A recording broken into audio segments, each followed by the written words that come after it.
Boa tarde a todos, sejam bem-vindos ao Fala CVM. Nossa live de hoje é sobre influenciadores digitais e recomendações de investimento. Eu sou a Patrícia Herculano, superintendente de representação da Ambima. Estou aqui com Daniel Maeda, superintendente da CVM. Olá, Daniel, é um prazer estar com você aqui hoje. Fique à vontade, por favor, para se apresentar. Oi, Patrícia. Boa tarde para você, para a Ambima, a todos, para quem nos assiste. É um prazer também aqui estar de novo nesse fórum para falar um pouquinho com vocês e sobre como a CVM enxerga esse tema aí tão relevante, né? Como alguns já devem saber, eu sou responsável lá na CVM pela área de fundos de investimento, gestores e administradores, e dentre alguns outros assuntos também, alguns serviços profissionais como análise, consultoria, né, de investimentos que pode gerar alguma confusão ou ter alguma relação com a atuação dos influenciadores, né, e daí o porquê da minha presença aqui no evento. Espero que eu possa esclarecer sobre o tema. Obrigado. Bom, Daniel, vamos lá, obrigada, mais uma vez agradeço. Bom, vamos lá. Nos últimos anos, a gente teve aí um boom de pessoas falando sobre investimentos na internet, pessoas com perfis muito diferentes, gente de mercado, jornalistas, influencers que eram muito famosos por outros assuntos e resolveram tomar aí o rumo do mundo das finanças. E uma coisa acho que é muito comum entre todos eles, né? O poder de impactar as decisões dos investidores. E aí a gente fala desde gigantes, né, com milhões de seguidores, até aqueles influenciadores que atuam aí com um nicho específico de pessoas, enfim. Esse é um tema aí que levanta muitas dúvidas e questionamentos, e por isso que a gente está aqui hoje, trazendo o Daniel para conversar um pouco com todos vocês e falar sobre o tema. É um tema que está absolutamente no radar da Ambima, e muito nos interessa. A autarquia divulgou na semana passada um ofício esclarecendo alguns aspectos sobre esse tema, e a ideia é que o Daniel explore um pouquinho aí os detalhes desse ofício e esclareça dúvidas. Bom, e o diálogo aqui com os associados, nem preciso dizer assim, é essencial para nós, e a ideia é que a gente promova aqui um bom bate-papo. A plateia, peço que sinta-se absolutamente à vontade para enviar comentários e questões aqui pelo próprio Workplace. E com isso, eu acho que a ideia aqui é começar, Daniel, acho que para esquentar, vou fazer aqui uma primeira pergunta. E uma pergunta que é até mais ampla mesmo, para a gente começar a conversar, pensando um pouquinho, né, e pedindo para você falar qual foi a principal motivação da CVM para soltar esse ofício. A gente tem feito uma supervisão já há alguns anos, poucos anos, né, sobre esse tema, que se transformou numa prioridade para a CVM, né, enfim, né, dada a repercussão desse assunto, né, e a projeção, e com essa experiência de poucos anos na supervisão disso, realmente, enfim, começamos a construir algumas convicções técnicas, né, sobre esse assunto e também fomos percebendo aí algumas falsas, né, percepções e expectativas, né, equivocadas mesmo, né, da parte muitas vezes de quem reclama, né, de quem nos procura, em relação ao papel da CVM, o que ela pode, deve fazer, qual o alcance dela, qual o objetivo, né, da CVM no que faz, né, em relação a esse assunto. E a gente achou que fosse oportuno aproveitar esse momento para via público mesmo, né, e expor essas convicções e tentar ajustar um pouco essas expectativas, né, em relação ao nosso papel, em relação ao que a gente espera até, né, de comportamento, seja de influenciadores, né, ou de pessoas que falam de uma forma geral nas redes sociais sobre valores imobiliários. Ótimo, Daniel. Acho que aí, assim, a gente podia entrar um pouquinho na questão mais específica aí dos analistas de valores imobiliários, né? E aí eu queria te perguntar, o que a CVM olha para identificar se uma atividade pode ser caracterizada como análise de valores imobiliários?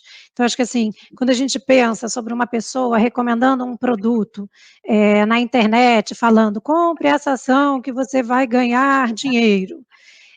Se ela deixar claro que aquilo é uma opinião pessoal dela, Como é que a CVM vê isso? Em que momento se caracteriza uma atividade propriamente de análise de valores mobiliários? Realmente essa pergunta que você fez, Patrícia, é a central aqui na nossa preocupação, né? O que a gente verifica nas redes sociais é muito isso, né? Se está sendo exercida alguma atividade profissional, né, de análise, né? E o que caracteriza essa atividade profissional, né? Realmente, como a gente explora muito ali no ofício, né? Não existe uma bala de prata, um argumento matador, né? Que fala, olha, fez isso aqui, é exercício profissional da atividade de análise, né? Realmente não é tão simples, não é tão trivial assim, né? Mas existem alguns elementos, sim, que vão te dando indícios, né, de que ele está tentando fazer daquelas opiniões, daquelas recomendações, um ofício, né, uma profissão, né, viver daquilo, né, como a gente às vezes brinca, né, de alguém que tem lá um dado ofício. Né? E assim, antes até de dizer o que são esses elementos, como o ofício ele explora mais, né, eu gostaria aqui de mencionar o que não são, né, exemplos muito menos assim determinantes, né, de uma atividade profissional de análise, né? E muitas vezes reclamações, às vezes, trazem isso como premissa, a gente percebe essa coisa meio equivocada, né? E uma delas é justamente a repercussão, né? Curiosamente, né, as pessoas costumam achar que, olha, se uma pessoa, né, tem uma repercussão alta, né, se ela é ouvida por muita gente, se ela é, enfim, seguida até, né, vamos dizer assim, seguida, né, não estou falando de um copy trade aqui, né, mas assim, seguida no seu aspecto mais geral, né, por outras pessoas, né, parece já existir uma presunção de que ela está exercendo uma atividade profissional. Isso não é verdade, tá, gente? A gente tem aqui exemplos até. Aliás, a imprensa, quando a gente soltou o ofício circular, explorou isso, até achei meio curioso e engraçado, né? Mas exemplos de pessoas, né, influenciadoras, que tinham muitos seguidores, né, que não eram experimentados no mercado, para ser sincero, né, e de repente começaram a falar, né, sobre mercado de valores imobiliários, e aí, assim, meio que magicamente se transformaram em day trades e tudo mais, né, e, enfim, né, chegaram realmente reclamações na CVM no sentido de, olha, essa pessoa que não está exercendo uma atividade profissional de análise, né, e assim, claro que não, né, o fato dela ter mergulhado, enveredado ali, né, ainda que seja uma pessoa de muita voz, né, por aquele mercado e começou ali a dar alguns palpites sobre valores imobiliários e tal, não permite para a gente, né, constatar dali um exercício de uma profissão, de um ofício, né? Então, ela não está exercendo atividade regular de análise por isso. Acho que a gente tem que ter um pouco em mente, né, Patrícia, essa serenidade, né, para reconhecer que muitas coisas nas redes sociais, na verdade, são apenas novas formas de se fazerem coisas muito antigas, né? O que eu estou querendo dizer com isso, né? As pessoas darem palpites, né, para colocar assim de uma forma bem informal mesmo, né, sobre as coisas, né, e aí valores imobiliários inclusive, sempre foi muito assim típico do ser humano, né, essa que é a verdade. Desde aquele exemplo, né, muito caseiro, né, da tia, né, que vê você passando mal e já te receita um remédio, né, até o irmão que vai lá e vê você fazendo uma obra e quer dizer como você tem que fazer, enfim, isso é do ser humano, não tem muito jeito, né? E antigamente, assim, né, aquilo que se fazia muitas vezes numa roda de amigos, né, num bar, né, hoje você faz numa rede social, né, e aí acaba tendo uma repercussão muito maior, né, uma visibilidade muito maior do que teria, né, nas formas em que isso era feito antigamente, né, mas isso por si não muda a natureza do que você está fazendo, né, isso realmente é uma coisa a que eu peço atenção, né, a pessoa por si só, né, falar de valores imobiliários, eventualmente dar até uma opinião, defender ou se aquele papel tem que ser comprado ou vendido, etc. Isso por si só não quer dizer muita coisa, né? Essa que é a verdade. E aí o fato dessa pessoa eventualmente ter uma repercussão alta, né, ter uma visibilidade maior, não muda isso, tá? Também não é um elemento que sozinho vai conseguir fazer com que a gente considere que aquilo é uma atividade profissional. Então, realmente, quando é que você atravessa essa fronteira, né? Quando você percebe, por exemplo, que realmente existe um esforço, né, da parte daquela pessoa que está falando, né, de alimentar uma relação de dependência dos outros com ela, né, se vender como especialista naquele segmento, enfim, começar a dizer que entende muito do assunto, e aí, ainda que implicitamente, né, defender que você tenha realmente que seguir, né, quase e até muitas vezes quase que cegamente, né, que aquela pessoa está falando, né, auferir benefícios, né, em função daquilo, obviamente, né, ninguém vive de alguma coisa, senão, enfim, né, de alguma forma tirar frutos daquilo, né, então alguém que, enfim, cobra algum tipo de remuneração, né, e acho que a gente vai enfrentar isso mais à frente, né, tem um pouco desse perímetro, né, também da atuação educacional, né, mas se o cara, de repente, tem uma pegada educacional e cobra uma mensalidade, né, a gente vai enfrentar isso, né, mas, em tese, né, se ele tem algum benefício econômico disso, né, é um elemento, né, uma linguagem agressiva, um outro ponto que o ofício menciona, né, também é uma coisa que nos ajuda, né, nessa análise, porque, obviamente, se ele procura ser muito assertivo na mensagem, né, muito agressivo no marketing, vamos dizer assim, né, naturalmente você, de novo, né, começa ali a construir um cenário, né, um contexto, né, de alguém que está querendo convencer mesmo, né, terceiros a segui-lo, né, então, de uma forma mais recorrente, até habitual, né, no que ele está fazendo, e aí, obviamente, de novo, essa é uma coisa realmente que precisa estar presente, né, ganhando algum dinheiro com aquilo, né, então, enfim, esses são alguns dos elementos, né, Patrícia, que nos ajudam ali a caracterizar esse exercício irregular da atividade de análise. Agora, só para reforçar, né, o que realmente não vai, né, caracterizar, né, o exercício profissional da análise, né, é o fato, por exemplo, dele ser um influencer, né, dele ser um influenciador mesmo, né, dele ter uma alta repercussão, etc. Né. Pode até, eventualmente, ser, sim, né, que um influenciador, né, acabe caindo nessa qualificação, né, mas o meu ponto é só que o fato dele ser um influenciador por si só não vai significar, a partir do momento que ele fale, né, sobre valores imobiliários, que ele está exercendo uma atividade profissional. Né, então, isso é um cuidado realmente que tem que se ter, né, quando você olha para esse tipo de conduta, né, vamos chamar assim. Daniel, e pegando um pouco aqui um gancho, até na sua própria fala, né? Mas uma vez, assim, uma questão que acho que você coloca é uma vez que hajam influenciadores, assim, ainda sem registro, então, ou seja, não na categoria de analistas de valores mobiliários, mas desempenhando uma atividade como tal.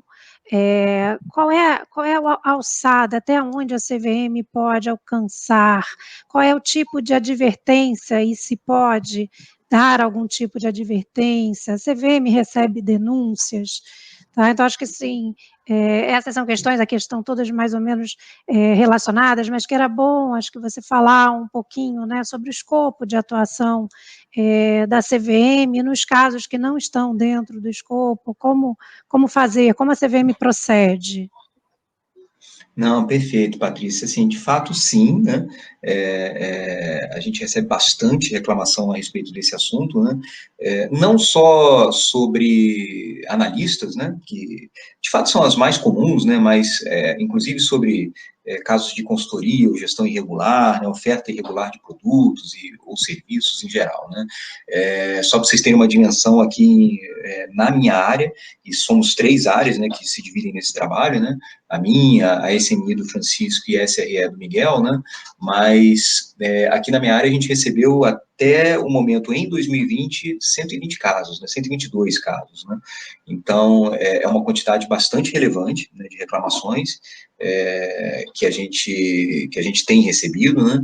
E assim, obviamente, né, existe todo um componente ali, né, após a investigação, né, e uma vez caracterizada a atividade, né, de penalização, né, de sanção, né, de instauração de um processo sancionador, né, contra essa pessoa, né, mas eu acho que o que de mais importante a CVM acaba podendo fazer, né, em favor do mercado, né, para protegê-lo, né, e preservar, né, a normalidade do seu funcionamento, etc., é aquele alerta inicial, né, que vocês já estão acostumados, né, a gente chama lá na CVM de stop order, né, uma deliberação, né, em que a gente alerta realmente ao mercado e fala, olha, identificamos aqui uma situação muito esquisita, né, de alguém atuando de uma forma muito semelhante, né? Lógico que a gente faz aquilo com uma urgência grande, então, justamente para alertar o mercado, então a gente ainda não tem ali, né,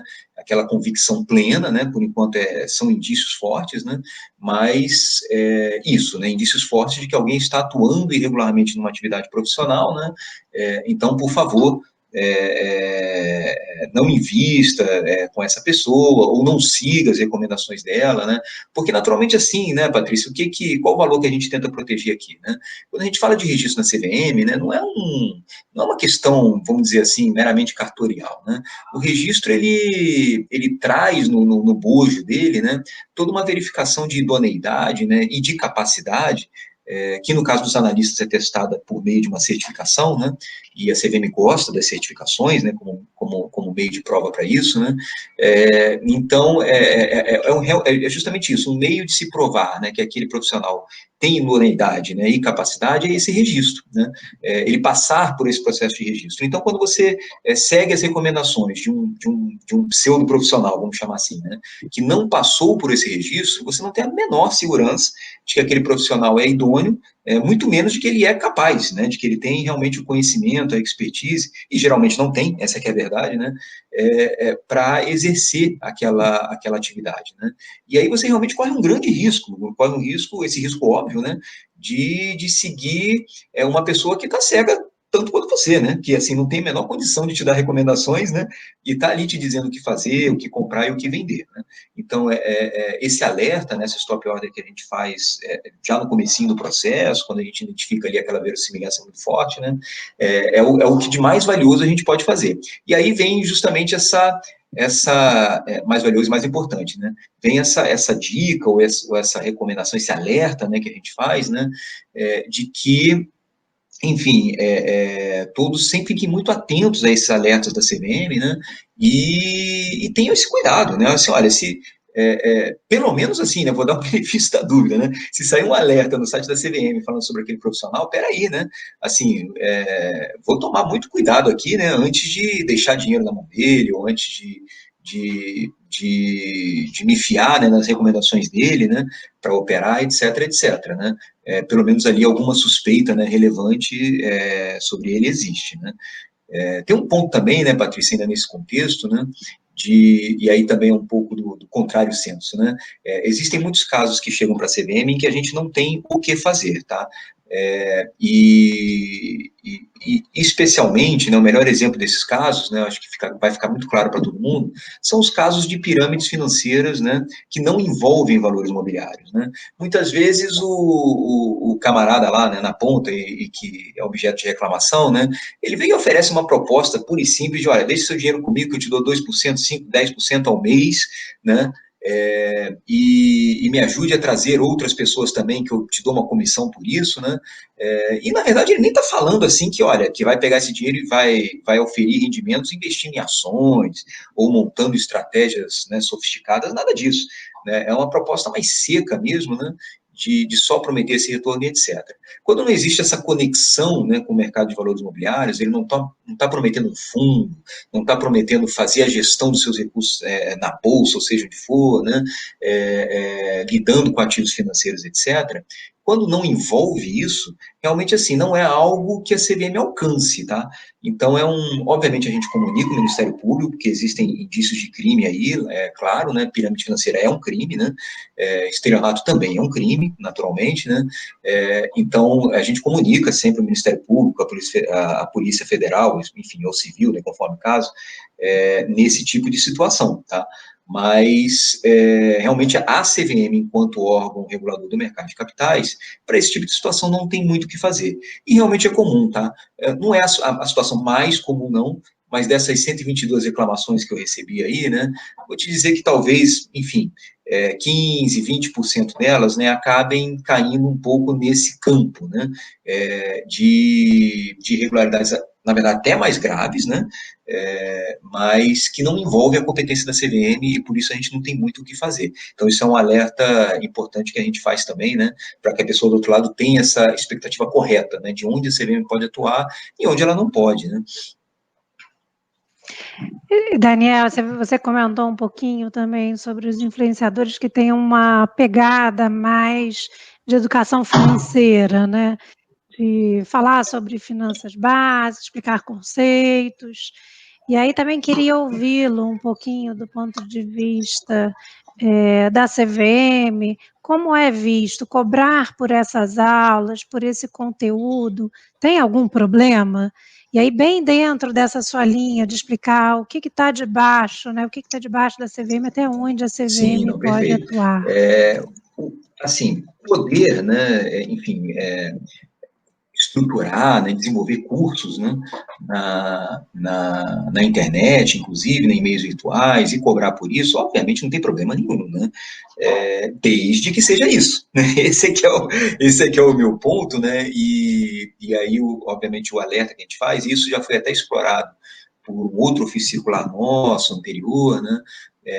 O 2 de 2019, se eu não me engano, né? Onde a gente desenvolveu um pouco olha, o que realmente qualifica, né, um serviço educacional e, do outro lado, um serviço profissional de análise, né? Então, já houve casos, de fato, né, inclusive geraram stop orders, talvez quem nos assiste aí lembre de algumas, né, situações em que a pessoa tenta revestir, ou melhor dizendo, travestir, né, uma atividade profissional de análise, né, de um curso, né? E aí, na verdade, aquela mensalidade ou aquela taxa de inscrição, etc., são só uma forma disfarçada dele se remunerar por uma atividade profissional mesmo de análise, né? E realmente, assim, qual é a provocação que eu faço, né, para as pessoas, assim, quando elas me perguntam, poxa, mas como é que eu vou separar uma coisa da outra, né? Como é que eu vou saber realmente que eu estou falando, ou estou ouvindo, né, um professor ou um profissional de análise, né? E aí eu volto para aquele meu conceito, eu acho que lá no começo que eu mencionei, né, que é um conceito muito importante, e eu acho que muito válido para esse tipo de situação, que é justamente aquele conceito da dependência, percebe? O professor, né, o meio acadêmico, ele quer te ensinar a se virar sozinho, né? Na verdade, ele quer te mostrar os conceitos, a teoria, para que você, usando aquele ferramental, possa fazê-lo depois, né? E aí, ou seja, né, operar, aqui no nosso caso, no mercado de valores imobiliários, né? Então, é uma relação que sempre é baseada na tentativa do professor de construir em você uma liberdade naquele campo de conhecimento, né, que te permita agir, né, sozinho. Né? E o analista profissional, obviamente, ele vai para o outro lado, né? Ele não quer isso, né? Ele não quer te ensinar a operar sozinho, porque, obviamente, se você fizer isso, você para de assistir as lives dele, né?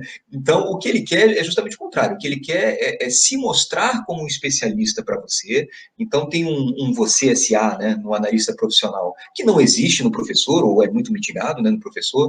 Então, alguém que quer se vender como um ultra especialista para você, alguém que não te explica, né, a contento, os conceitos por trás das recomendações que ele está fazendo, né, isso é bem claro, né, nos casos que a gente pega, né, então o aluno ele não consegue se tornar independente, isso que é a verdade, né, o aluno ele só é alimentado justamente nessa relação de dependência, né, de olha, eu preciso realmente ouvir o que esse cara tem para dizer, porque eu não consigo nem entender, né, como é que ele chega nessa opinião, né, não estou aprendendo a fazer isso, na verdade, né, e aí você vai alimentando, né, esse profissional, essa relação, piorando até nessa relação de dependência com quem assiste, né, esse profissional. Então, isso é bem marcante, tá, Patrícia?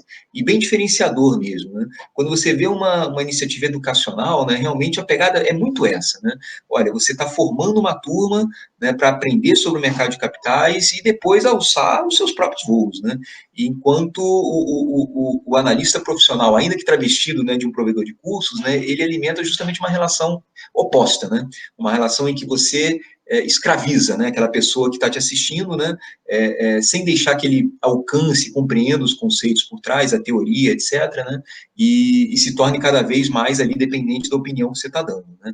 Então, isso é bem marcante. Quando você perceber, né, dentro de um curso, de uma live, etc., né, que isso está acontecendo, né, poxa, eu não estou aprendendo aqui, né, enfim, como é que eu não estou conseguindo construir, né, o ferramental para, né, seguir depois sozinho, né. Pode ter certeza ali que você está diante realmente de uma situação distorcida, né, e que pode realmente ensejar aí uma atuação da CVM. Temos uma pergunta aqui da plateia, aqui de quem nos assiste, Daniel, eu vou passar agora para você. Além do que você já falou, já expôs sobre o mercado de ações, indo para o mercado de fundos de investimento, quais as advertências que a CVM tem em relação à comunicação para essa indústria? Uhum. Não, perfeito. Agradecer a pergunta do Camargo, né? Assim, na verdade, né, em relação à comunicação, em relação enfim, né, esse contato com o investidor, né, realmente você não vai mudar tanto, né, enfim, a dinâmica, né, ou as preocupações que a CVM tem, né, falando de ações ou falando de fundos, né. É lógico que, assim, produtos diferentes, né, e serviços diferentes, né, Patrícia, eles ensejam, né, comportamentos diferentes, né.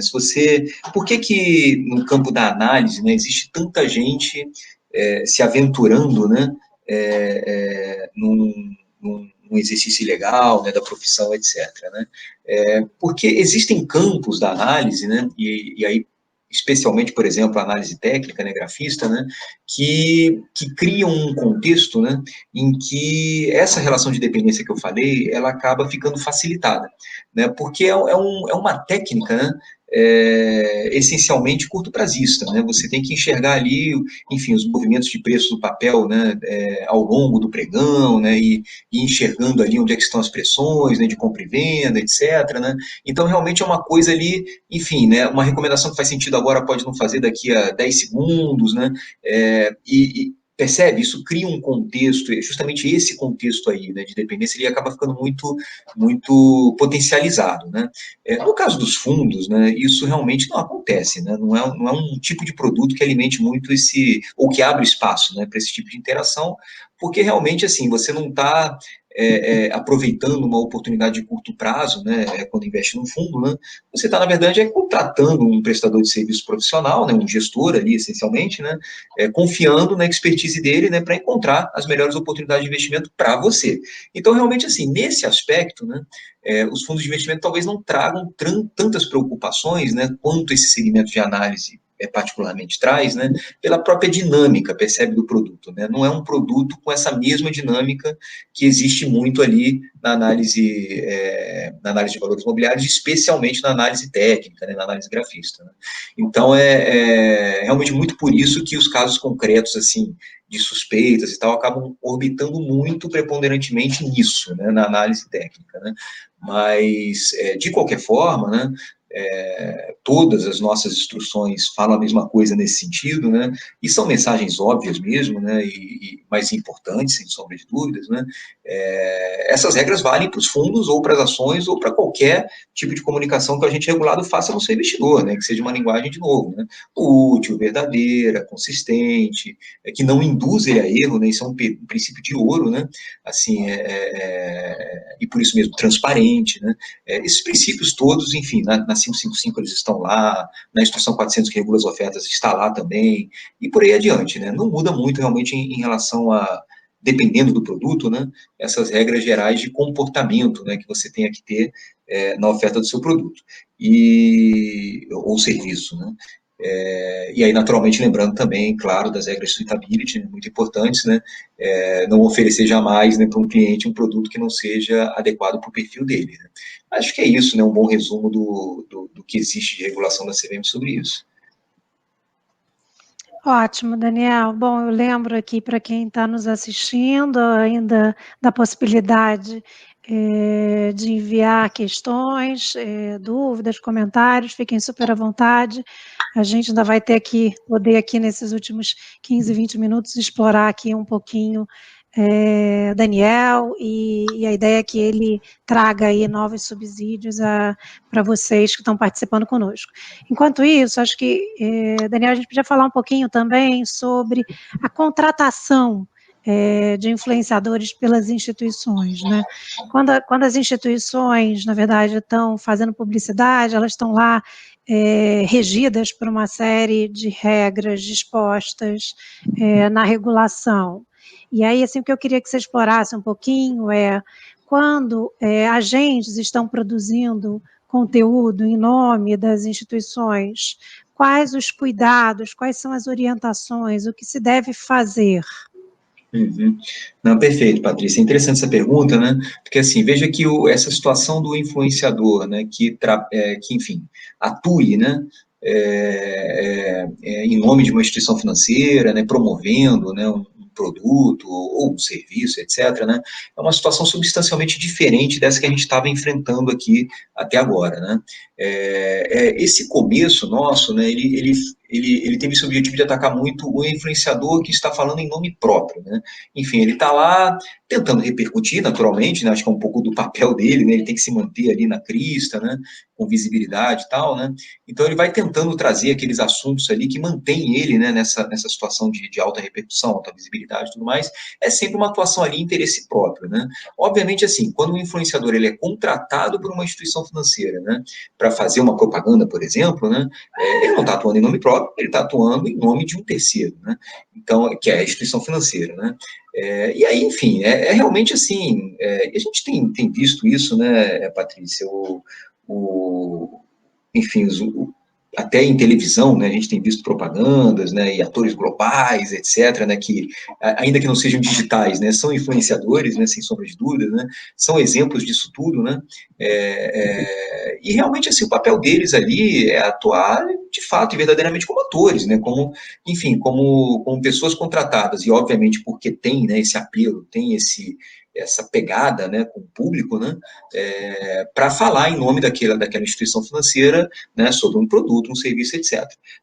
Enfim, isso em si, né, não tem problema nenhum, né, é uma prática, assim, enfim, muito antiga, né, agora pode ser feita também por meios digitais, né, sem sombra de dúvidas, né, e aí, de novo, é um pouco daquilo que eu já brinquei, né, aqui nessa live, né, no fundo, é só uma forma nova de se fazer uma coisa muito antiga, né, essas propagandas, né, agora também por mídias sociais, enfim, né, essas plataformas e tudo mais. Então, isso em si não tem problema, né? Obviamente que as nossas preocupações nesse momento são as mesmas que a gente já tinha, né, quando o intermediário, a instituição financeira, contratava um ator da Globo, né, por exemplo, né, que você use uma linguagem adequada, né, e aqui eu não estou nem indo no nível do sereno e moderada, não, tá, que é uma coisa ali mais restrita às ofertas públicas, né, mas eu estou falando assim, linguagem adequada no sentido justamente de respeitar aquela regra de ouro que eu já acabei de mencionar, né? Que você não induza o investidor a erro de avaliação, né? Isso vai estar sempre errado, tá? Assim, de uma forma ou de outra, as normas da CVM vão falar dessa questão, né, com termos diferentes, né? Mas a essência, né, dessa comunicação é essa, né? Não induz o investidor a acreditar que o produto é alguma coisa que ele não é, né? Isso realmente é a regra de ouro aí que também vale, né, quando você contrata um influenciador. E aí, naturalmente, né, existem algumas preocupações que acabam alavancando ou majorando, né, nesse cenário, porque o influenciador, justamente por ele criar, né, uma relação de muitas vezes ali de apego, né, de paixão, né, da parte de quem o escuta, né, a pessoa que o ouve, né, a pessoa que o escuta, ela já tem uma propensão natural, obviamente, a segui-lo, né, e é óbvio que, enfim, foi por isso que ela foi contratada, né, porque ela justamente tem essa chegada, né, numa massa de pessoas grande, né, então, obviamente, né, essa coisa de induzir o investidor ao erro de avaliação, percebe? Ela ganha uma outra dimensão, né? Quando você percebe que você está contratando uma pessoa, né, que tem essa chegada, né, diferenciada com as pessoas, né? Então, aí, realmente, o intermediário, o contratante, a instituição financeira, ela tem que ter esse cuidado, né, esse carinho, né, vamos colocar assim, com as mensagens que o influenciador vai passar, né, porque, realmente, assim, o risco, né, dado ser quem é, né, que está falando ali, né, dele induzir o investidor na ponta a um erro, né, baseado nesse tipo de relacionamento até afetivo, né, que o influenciador tem com os seus ouvintes, né, esse risco ele aumenta, né, então há que se ter realmente esse cuidado, né, da parte da instituição financeira, né, para que se construa uma mensagem de marketing ali, que apesar de ser assertiva e pode ser, não tem problema, apesar de ser vamos dizer assim, eventualmente forte e tal, que não seja desonesta, tá? Que não seja realmente uma mensagem que vai levar o investidor de novo, né, a acreditar que aquilo é uma coisa que não é, né? Então, isso que me preocupa mais, né? E a gente também teve, né, Patrícia, um outro ofício circular, né? Assim, ela tem soltado bastante, né, ofício circular aí recentemente, que é o 5 de 2019, eu até recomendo que o mercado e quem nos ouve, etc., dê uma relida nesse ofício, que explora muito essa questão, tá? Essa questão, olha, o que é realmente uma linguagem apropriada quando você aborda o seu cliente, né? Realmente aquele ofício, ele teve uma pegada mais focada nos analistas, tá, de valores imobiliários, né, mas eu acho que os conceitos que estão ali, eles se aplicam para o mercado como um todo, tá, e são esses conceitos aqui, tá, que eu tô reverberando, né, repetindo aqui para vocês, né, a gente não é tão, assim, quadrado, né, em relação à linguagem, comunicação, quanto o mercado pode imaginar, não. Obviamente, em certas circunstâncias, para certos públicos, os nossos cuidados aumentam, né, e o nosso grau de atenção aumenta, mas existe sim, claro, né, um espaço, uma flexibilidade ali, né, para que a mensagem também não fique chata, né, a gente não quer esse tipo de coisa, né, uma propaganda assim que, enfim, esteja tão cercada, né, por preocupações tão severas, né, que acabe não passando mensagem nenhuma, né, então assim, isso também é um exagero, obviamente, e a gente não tem essa, pelo menos lá na Sim, né, com certeza, a gente não tem essa perspectiva irrealista, né, de querer transformar uma mensagem, às vezes, de TV, uma chamada numa mídia social, uma coisa que às vezes é de 30 segundos, enfim, cada mensagem tem o seu papel, né, e o seu contexto, né, e ali, para aquele papel e contexto, vai se admitir, né, tons, né, às vezes assim jocosos, né, às vezes lúdicos, às vezes mais assertivos, sem que isso represente uma ofensa à regulamentação, tá, Patrícia? Então, isso a gente convive super bem, né, o Ofício Circular 5 aí, eu volto a repetir, de 2019, ele faz um belo esforço nesse sentido. Então, de novo, né, como tudo, né, na regulamentação desse mercado tão complexo quanto o mercado de capitais, né, Patrícia, não é um checklist. Quem dera eu pudesse aqui dizer para vocês, olha, faça uma propaganda dizendo isso, que está resolvido, né? Assim, até porque o marketing pelo seu próprio conceito, né, sempre muito original, sempre muito criativo, né?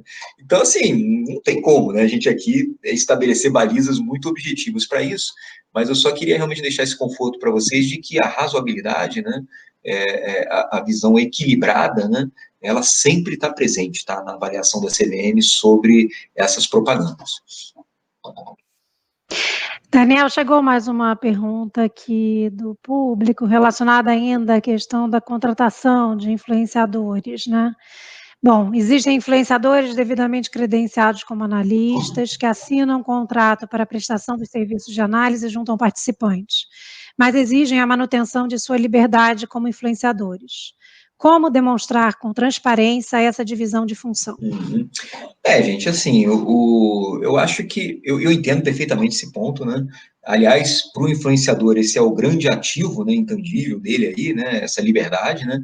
Então, acho até interessante mesmo, né, que esse pedido, né, enfim, essa demanda que eles fazem para os contratantes, etc., né? É até natural esperar que eles façam isso mesmo, né? E aí, assim, gente, o que eu daria como uma recomendação, né, para deixar isso transparente, né? Começa com isso, entendeu? Assim, eu acho que não existe momento melhor, assim, para qualquer fala, para qualquer exposição de qualquer ideia, né, do que você trazer o contexto, trazer o escopo no começo, né? Então, assim, acho que para esse influenciador, né, o importante é justamente no comecinho de qualquer exposição que ele faça, né? Por exemplo, no escopo desse contrato, ele deixa claro que isso está acontecendo, né? Ele fala, olha, eu estou aqui, né, enfim, e aí da forma que ele quiser, tá? De novo, de uma maneira dinâmica, amigável, sem problema nenhum, né? Seja falando, seja com um bannerzinho no pé do vídeo, o que for, né? Mas não vale letra de bula de remédio, tá? Mas enfim, desde que seja de uma forma clara, né, evidente, né, já começa assim, fala, olha, aqui eu estou falando, né, enfim, na condição de contratado aqui do Banco XYZ, né, para falar para você sobre, aí começa, né, aí vai falando, né, sobre o assunto dele, sem problema nenhum, né, acho que já deixa claro na partida para quem está assistindo, de que, olha, não, ali o influenciador ele está atuando, né, na condição específica, né, de um contratado, né, daquela instituição financeira. Lógico que quando ele for atuar na outra ponta, né, vamos chamar assim, né, aquela ponta em que, enfim, ele está sendo só influenciador, né, aí não faz muito sentido um disclaimer, né, enfim, aí é a regra geral, né, é a premissa desde sempre, né, mas realmente assim, quando ele vier para esse mundozinho aqui, né, regulado pelo contrato, né, que ele tem, aí eu acho que é bem válido, tá, assim, bem no comecinho do vídeo, para a pessoa já começar assistindo, sabendo que ela está assistindo, né, em que contexto ela está assistindo, com esse disclaimer, vamos chamar assim, né. Aliás, essa questão dos disclaimers, assim, é um outro desafio, tem sido, né, um outro desafio para a gente, né, porque realmente, assim, essa nova dinâmica, né, de comunicação está transformando muito, né, a forma de você, e de novo, tá, Patrícia, somos flexíveis com isso também, tá, sempre razoáveis e proporcionais, tá, mas está mudando muito mesmo, a forma que um analista tem de dar os seus disclaimers, né, assim, algumas até bem interessantes, mas sem querer aqui avançar muito em casos concretos, mas eu tenho visto, assim, muita inovação até bacana nesse sentido, né, em relação à forma como os analistas dão os seus disclaimers, né, desde que seja dado, perfeito, não tem problema nenhum com a forma, enfim, em que você dá esse disclaimer. Daniel, mais uma questão aqui, né? Na verdade, a pergunta é o quanto você entende que o poder de capilaridade que esses influenciadores têm é benéfico do ponto de vista de trazer mais pessoas para o mercado? Olha, essa pergunta do Jonas é bem interessante, né? Porque aliás, a gente tem esse cacoete mesmo, né, Patrícia, de sempre valorizar muito os aspectos negativos das coisas, né? Mas o influenciador digital, e aí ele vem, né, enfim, né, induz pessoas a tomar uma decisão de investimento sem ter qualificação para aquilo, etc. E no fundo, né, se você for olhar a dinâmica, né, das mídias sociais de uma forma mais ampla, né, o fato de você estar falando tanto, né, de mercado financeiro, estar falando tanto de mercado de capitais, não é ruim, né? Isso, na verdade, assim, mostra que o brasileiro ele tem se interessado, né, de uma forma muito crescente pelo mercado de capitais, por investimentos, né, de uma forma geral, tem conversado mais sobre isso, assim como já aconteceu, né, em algum momento, eu não sei até que ponto são as redes sociais que provocaram isso, tá? Ou potencializaram, mas é um fato concreto, né? Há algum tempo atrás isso começou a acontecer mais com política, né, com economia, e agora é mesmo no mercado de capitais, né? Assim, as pessoas têm discutido mais sobre esse tema, sim. Isso não é ruim, não, gente. Isso é muito bom, né? Que esse assunto seja falado de forma mais aberta, né? E que, eventualmente, ok, as pessoas troquem suas opiniões, né? E que você até, no limite, tente convencer o outro ali, né, numa conversa, né, no chat, postando coisas, né, da sua opinião, enfim, né, tudo isso acho que ajuda a amadurecer os conceitos de mercado de capitais, acho que ajuda a trazer, né, inclusive valorizar, né, o papel da CVM da educação financeira, né, ajuda a trazer isso mais à tona, né, trazer isso mais aqui para o momento que o Brasil vive, que realmente é um momento de Selic a 2%, né? Então, assim, está todo mundo realmente sendo muito provocado a essa discussão. Então, em si, né, essa novidade, né, das mídias sociais sendo invadidas pelo assunto, é uma novidade boa, né? Só que, claro, né, traz seus efeitos colaterais, traz seus exageros, né, seus excessos, que têm que ser realmente atacados, tá? Mas eu volto a dizer, assim, olhando numa dinâmica mais geral, né, o fato desse assunto estar navegando, né, com tanta intensidade e frequência nas redes sociais é bom, né, de novo assim, né, leva as pessoas a estudar, a refletir, a correr atrás, e aí é isso, né, que a gente coíba os excessos, né, os exageros, as irregularidades, né, mas sem desmerecer esse todo. Acho que uma coisa que eu responderia assim, meio que conectada com isso, tá, Patrícia? Acho que é um ponto muito importante para deixar claro aqui, enfim, é pedir que as pessoas não se esqueçam, tá, você que navega na rede social e vê as mensagens de terceiros, etc., que nunca se esqueça do seu pessoal, né, único e exclusivo do seu CPF, né, dever de fazer um primeiro filtro, tá? Gente, assim, eu sei que a rede social tem um pouco dessa coisa, né, essa dinâmica meio impositiva, né, e quando você vai ver, você já está seguindo meio que quase sem saber, né, alguma coisa, alguém, né, mas assim, gente, eu pediria realmente essa reflexão para as pessoas, né, poxa, o que leva alguém, né, a se deparar com um outro, um terceiro completamente desconhecido, que ele não conhece o histórico dele, não sabe de onde ele veio, não sabe o que ele estudou, né, não sabe o que ele já viveu, e aí, enfim, de repente começa a seguir o que ele está falando sobre, sabe, é uma coisa assim, se você parar para pensar, né, é uma coisa que até agride um pouco, né, como é que as pessoas se sentem tão à vontade, né, de confiar, né, nas opiniões de terceiros, né, nas redes sociais, né, chega até a ser um pouco estranho, né, então assim, gente, eu acho que vale para isso, né, aquela máxima que vale para todo o resto, né, assim, prudência, né, canja de galinha não faz mal para ninguém, assim,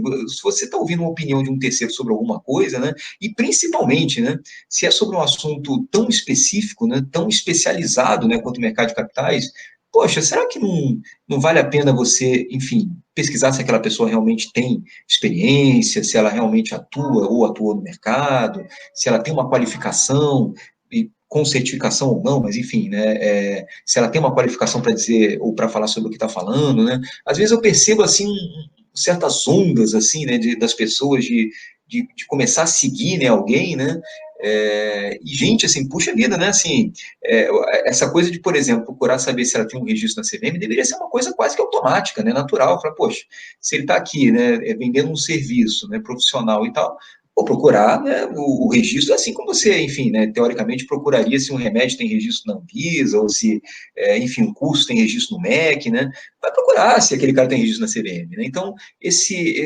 o principal ator, né, nesse processo todo aquela pessoa que está navegando, isso nunca vai ser diferente, tá? Então, isso é realmente um apelo que eu faço, assim, muito forte, né, para que as pessoas não percam isso de perspectiva, né, do grande papel, né, e é o mais importante de todos, que o próprio investidor tem nesse processo, tá? Cuidado, cuidado, cuidado ao cubo, né, assim, não saia seguindo as coisas assim cegamente, né, nas redes sociais, né, porque é um perigo tremendo sempre, né? Sem dúvida, Daniel, tenha um cuidado que é de todos nós, né. Bom, temos duas perguntas aqui, vou considerar como perguntas finais, para a gente ir caminhando para o nosso encerramento. São duas questões relacionadas às ofertas 400, e aí, Daniel, você mede aí o quanto, que você gostaria de tratar do assunto. Enfim, vamos lá. Há coordenadores que optam por visões mais restritivas de comunicação. Seguindo e mantendo devidos e recomendados disclaimers, há restrições de quais mídias utilizar? Os ofertantes, gestoras ou gestoras podem utilizar mídias e ferramentas para essa comunicação, como Instagram, YouTube, LinkedIn? Perfeito. E bem interessante essa pergunta, né? É do Camargo também, né? Assim, o que eu te diria, Camargo, em relação a isso? Primeiro, assim, um disclaimer que é importante, né? Aqui exercitando minha própria sugestão, né, Patrícia? Começar com disclaimer, né? Assim, quem analisa lá os documentos das ofertas 400 não é a minha área, tá? Mesmo quando é uma oferta de uma cota de fundo, tá? Quem analisa é uma outra área, a área do Miguel, que eu já citei aqui, né? A SRE. Então, assim, infelizmente, isso vai te deixar um pouquinho frustrado, mas assim, quem pode te dar uma palavra melhor, né, sobre isso, ou mais definitiva, seria o Miguel, tá? A SRE. Mas, assim, opinião minha, né, como regulador aqui, supervisor da área de fundos, né, eu não vejo nenhuma restrição em, assim, quais mídias utilizar, né? Eu quero fazer um apelo, né, para o meu fundo aqui no Instagram, ou no Twitter, ou no Facebook, zero problema, tá? De novo, assim, vai se aplicar ali, naquela mídia social, as mesmas regras que se aplicaram desde sempre, né, nas propagandas que você faz ou fez, né, historicamente, em jornais, mídias impressas, televisão, o que for. Né? Então, para as mídias sociais, tudo aquilo vale também, eu já expliquei aqui, né, o que seriam esses conceitos, né, uma linguagem adequada, né, induzir investidor a erro, etc. Né? Mas pode, não vejo nenhuma restrição em relação a isso. Agora, realmente, assim, vamos lá, né? De novo, lembrando, no âmbito de uma oferta a 400, acho que o Miguel poderia falar com mais propriedade, né? Agora, indo para a segunda pergunta, né? Os ofertantes podem utilizar mídias e ferramentas para essa comunicação, né? Não, sim, já acabei respondendo isso, né? Quando eu respondi a primeira, é exatamente isso, pode sim utilizar essas mídias, não vejo problema nenhum, né? Existe uma dinâmica lá nas ofertas públicas, né? Sem querer invadir muito aí o tema da SRE, né, de comunicação para eles, né, de envio para eles, né, dos materiais de divulgação que você adota, né, na sua oferta, né, por distribuição. Então, me parece, assim, que seria o caso realmente de incluir, né, no envio das comunicações que você pretende fazer, esses meios, né, de comunicação, os vídeos, ou os posts, seja lá o que for, né, nas redes sociais, né, para que eles avaliem lá, né, e aí você vai ter uma excelente oportunidade para, no limite, levar ou não, né, enfim, ok, mas aí pelo menos você tem esse esclarecimento, né, lá da SRE no sentido de se pode ou não pode, né, e até, assim, eventualmente, como pode, né, pode ser que em resposta, justamente, eles coloquem para vocês, e até o mais provável, né, falar, pode, mas, por favor, adapte isso aqui, adequa aquilo ali, né, e aí, com certeza, vai ser um aprendizado mútuo muito interessante, né? Mas eu não vejo esse tipo de restrição, não. Bom, pessoal, estamos chegando aqui ao fim da nossa live. Queria agradecer a todos que estão nos assistindo, agradecer especialmente ao Daniel aí pela disponibilidade de bater um papo conosco. E, Daniel, passo para você para últimas considerações e para a gente encerrar a nossa live de hoje. Não, tá ótimo, Patrícia. Assim, de novo, agradecer pela oportunidade de estar aqui, falar sobre esse assunto. Não é um assunto fácil, sem sombra de dúvidas, né? É um assunto bastante polêmico, né? E gera discussões mesmo, né? Inclusive lá nas redes sociais mesmo, né? A gente vê a repercussão que esse tema tem, né? Muito baseado até justamente, como eu coloquei no começo, né? Nessas expectativas, né? Do que a CVM faz, né? Ou ela deve fazer, né? E onde nem existe um espaço para a CVM atuar, né? Em que pese a gente entender, obviamente, mesmo nos casos em que a CVM não seja competente, né? Essa aflição, né, que às vezes o investidor tem ali, né, de caiu num golpe, né, caiu numa, enfim, né, numa fraude, ou seja pirâmide, ou o que for, né? É realmente uma pena, né? Mas, de qualquer forma, assim, é um assunto que tem muitos desdobramentos, né, Patrícia, e acho que a gente poderia fazer muitas lives sobre esse assunto ainda, né, sem esgotar o assunto, e é um assunto novo, né, de outro lado, né, apesar de já ter tanta discussão no entorno, né, é um assunto bastante novo, né, é um assunto bastante emergente, né, então novas questões, assim, a gente tem consciência disso, vão continuar surgindo a todo tempo, né, e o meu próprio exemplo aqui, acabei citando 3 ofícios circulares, né, aqui ao longo da nossa conversa, né, a gente vem tentando mesmo, né, dar essa clareza, né, e essa segurança também, né, que é uma consequência, né, para os agentes regulados, né, vamos dizer assim, essa segurança para os agentes regulados e essa clareza para os que não são, né, de onde está o perímetro, de como você pode agir de forma lícita, né, nas redes sociais, né, então é uma oportunidade excelente, né, e aí só de novo assim terminar aqui pedindo desculpas, né, enfim, não deu muito certo aqui, né, os meus dispositivos aqui, um sem áudio, outro sem vídeo, enfim, né, mas enfim, espero que tenha conseguido aqui passar uma boa mensagem para quem nos assistiu. Obrigado, Patrícia. Daniel, obrigada. Apesar de tudo, escutamos você muito bem. E acho que todos nós saímos com aqui uma frase sua, né? Forma nova de fazer coisas antigas. Muito obrigada por nos dar a oportunidade de conversar sobre esse tema, sobre essa nova forma. Legal, Muito obrigada Patrícia. a todos. Obrigado, gente. Um abraço.